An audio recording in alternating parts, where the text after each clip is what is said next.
Decided to go to live in the Philippines for better education for the kids, and at the same time to get out of the country, which is martial law. Think at that point in time, that's when my parents realized that it's not the type of society that they had they want their kids to grow up in. And so my mom had written to her family here in Canada and to start the papers with regards to petitioning us to move to Canada. But I turned 8 when I came to Canada, so I had no idea what we were doing when we came here, why we came here. I remember I had no clue what was happening. I don't think I even knew that I would see these cousins of mine that I knew in the Philippines for a long, long time. At that time, Canada's official thing was you had to. My dad had to get a job before they even before we even get to Canada. So it's a little bit different now. What I recall is experiencing dry lips for the first time because it was really cold, well, really cold comparatively speaking, when we got to Japan. So that's the first time I was getting chapped lips, and we didn't have, you know, chapsticks or anything like that. So it was those small things. And then when we got to Toronto, well, flying over Vancouver, the mountains was really exciting because it was the first time we saw snow too. And then we got to Toronto, and the entire family was there, like the entire extended family was there. So that was good.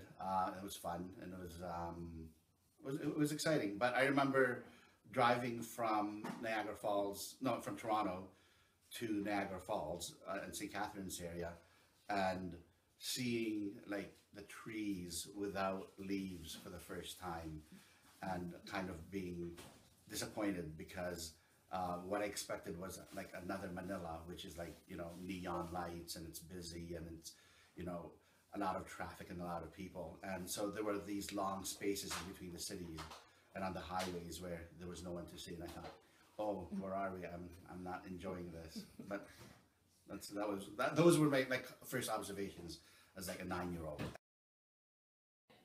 Well, it's hard from the start. It's a big adjustment.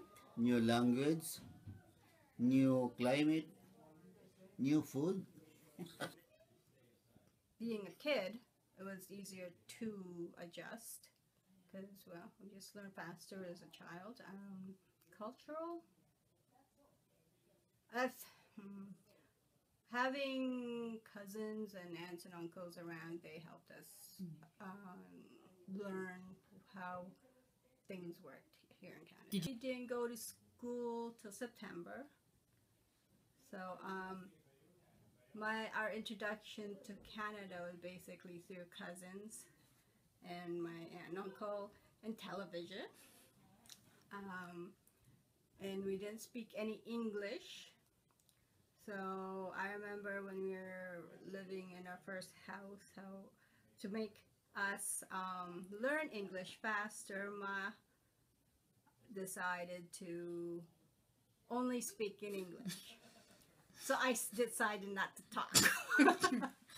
But eventually, again, just learning through playing with cousins and watching television, we did learn English. I had 5 months to kind of learn English, and but even before that, we were taking English lessons in the Philippines.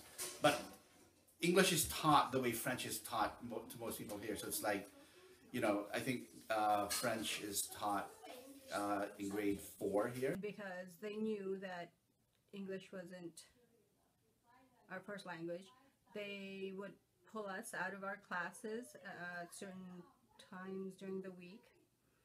And so my brothers and me, and we would talk. We would spend maybe a few, maybe half an hour with a special teacher to help us learn English better. Racism is definitely a reality.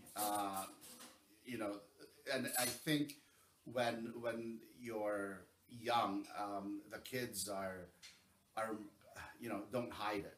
They're more open to their own kind of racist attitudes. So I mean, as kids in the Philippines, I remember the racial slurs of chink, and they're making like cling cling cling kind of like as if they're speaking Chinese, and they weren't being friendly. I mean, these weren't terms of endearment. These were terms to ridicule us, as and I remember walking with I don't know for a while my siblings, and having kids throw rocks at us like at our feet, from across the road. Experience that I've gotten from Canada, being Canadian, is a lot more beneficial to me than I think if we would have stayed in the Philippines. Yeah, I'm very happy that my parents were, took a chance to come to this great country of ours, of Canada.